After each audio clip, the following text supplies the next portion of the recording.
In this tutorial, we're going to look at symbols in ES6 and how you can use them to create globally unique values. So a symbol is a new primitive data type, so very much like a string, but whereas if you compare one string to another, you can tell whether they're equal or not. A symbol can never be equal to another symbol. So symbols are really useful when you want to have a globally unique reference, say for example in an identification property in an object, and also for unique keys in objects. So we'll take a look at those examples now.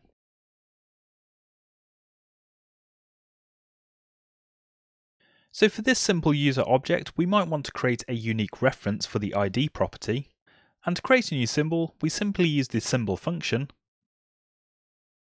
And optionally, you can pass a string into the function, but it has no bearing on the actual value of the symbol. It's really just for debugging purposes.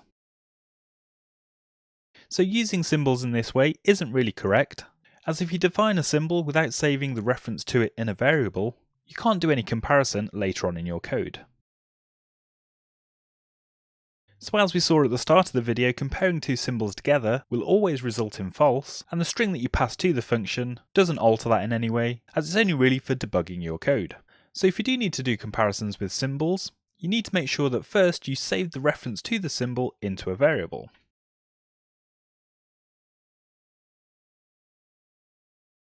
Then, whenever you use your symbol, if you want to do a comparison, you can compare it to the symbol that's stored into the variable that you create. So the other use case for symbols is to create properties in objects that have the value of a symbol,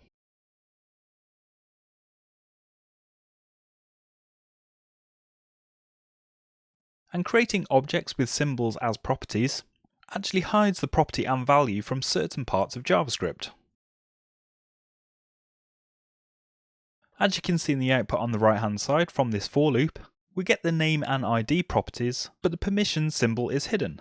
So in a similar way as using symbols as values, if we don't store the reference to the symbol in a variable, we've got no way of retrieving that property later on. So if we do save the symbol into a variable and then use it as a key in our object, we can use the reference of the symbol that's saved in the variable to access that value later on. So that's just a quick overview of symbols in ES6 and how you might use them to create unique values in your objects that can't be accessed by certain parts of JavaScript.